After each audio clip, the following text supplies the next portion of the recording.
So ఈ వీడియోలో నేను ఏం చెప్పబోతున్నాను అంటే నేను ప్రతి ఒక్క వీడియోలో typing speed and learning education tips and tricks గురించి చెప్తుంటాను ఫ్రెండ్స్.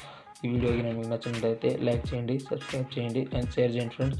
సో ASDF ఈ రోజుని ఫ్రెండ్స్ మనం హోమ్ రో అంటాము, మిడిల్ రో, సెంట్రల్ రో అండ్ QWERTY దీన్ని ఫ్రెండ్స్ మనం టాప్ రో, అప్పర్ రో అంటాం ఫ్రెండ్స్. ZXCV ఈ రోజుని ఫ్రెండ్స్ మనం బాటమ్ రో అండ్ లోయర్ రో అంటాం ఫ్రెండ్స్. అండ్ 1 to ఈ రోని ఫ్రెండ్స్ మనం 1 to మన న్యూమరికల్ కీస్ అంటాం ఫ్రెండ్స్. అండ్ ఇది ఎస్కేప్ బటన్ని విడిచి పెడితే మనం ఫ్రెండ్స్ F1 to F12 వరకు 4గా డివైడ్ అయి ఉంటుంది ఫ్రెండ్స్. దీన్ని ఫంక్షనల్ కీస్ అంటాము. ఇవి స్పెషల్ కీస్ అంటే తోడు జంట కీస్ కూడా అంటాం ఫ్రెండ్స్. ఇది ఫ్రెండ్స్ మన స్పేస్ బార్ బాగా యూజ్ వస్తుంది friends. Tab bar, Alt, shift, cap, control, Alt and మన ఇవి 3 కీస్ అనేది ఫ్రెండ్స్ కరెక్ట్ పొజిషన్లో ట్రూ అంటే ఈ సైడ్ కూడా ఉంటుంది ఫ్రెండ్స్, ఈ సైడ్ కూడా ఉంటుంది. ఎందుకంటే ఫ్రెండ్స్ తర్వాత చెప్తాను ఫ్రెండ్స్.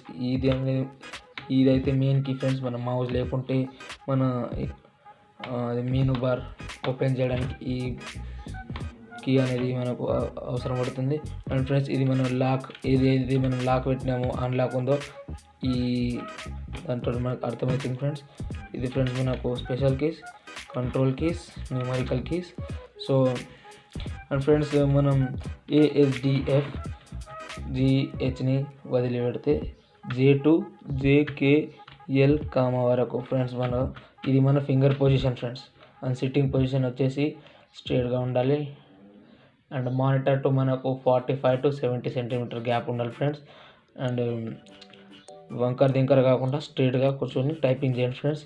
సో మొబైల్ తోటి కూడా ఎట్లా టైపింగ్ చేసుకోవచ్చు నేను ఇది తర్వాత వీడియోలో పెడతాను.